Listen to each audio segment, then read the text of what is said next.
America के बाद मालदीव ने भारत को धोया। ट्रंप के बाद मोइजू ने भारत को ना कहा। आखिर मोइजू ने भारत को क्यों दिया धोखा? भारत को छोड़ चीन से मालदीव ने समझौता किया। नमस्कार, मैं हूं आपके साथ सृष्टि श्रीवास्तव। भारत की विदेश नीति की पहले भी आलोचना होती रही है, लेकिन मोदी सरकार अपने विज्ञापन के बल पर और मीडिया में अपनी बात मनवाकर अपनी बात सिद्ध कर देते हैं कि मोदी का विदेश में डंका बज रहा है। लेकिन मोदी और बीजेपी को क्या पता था कि ये डंका जो बज रहा है विज्ञापनों में उसका भांडा फूट जाएगा।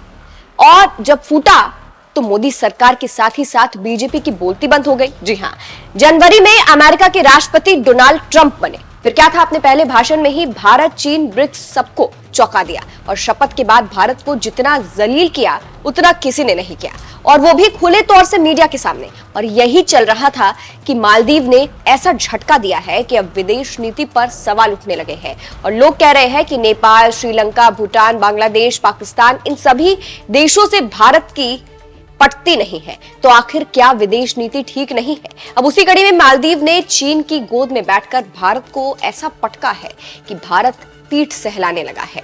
जी हां, मालदीव ने भारत को झटका देते हुए चीन से समझौता किया है। इस संधि के तहत चीन को मालदीव के जल क्षेत्र में खुफिया जानकारी एकत्र करने की मंजूरी होगी। ये समझौता मालदीव के पर्यावरण संरक्षण एजेंसी और चीन के दक्षिण चीन सागर समुद्र विज्ञान संस्थान के बीच हुआ है।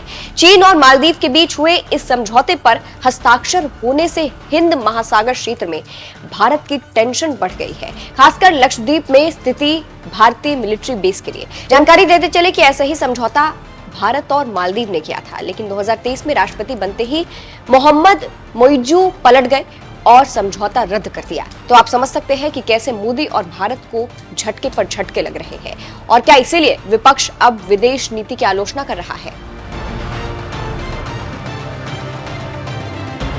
जानकारी देते चले कि एक मीडिया में छपी रिपोर्ट की माने तो इस समझौते को लेकर कहा कि चीन समुद्र में उपकरण लगा रहा है। ये उपकरण बहुत सारी जानकारी इकट्ठा करेगा और बदले में चीन मालदीव सरकार के लिए कुछ प्रशिक्षण सिखाएगा। सोमवार को मालदीव सरकार ने घोषणा की थी कि प्रौद्योगिकी के क्षेत्र में सहयोग को मजबूत करने के लिए एक समझौता हुआ है।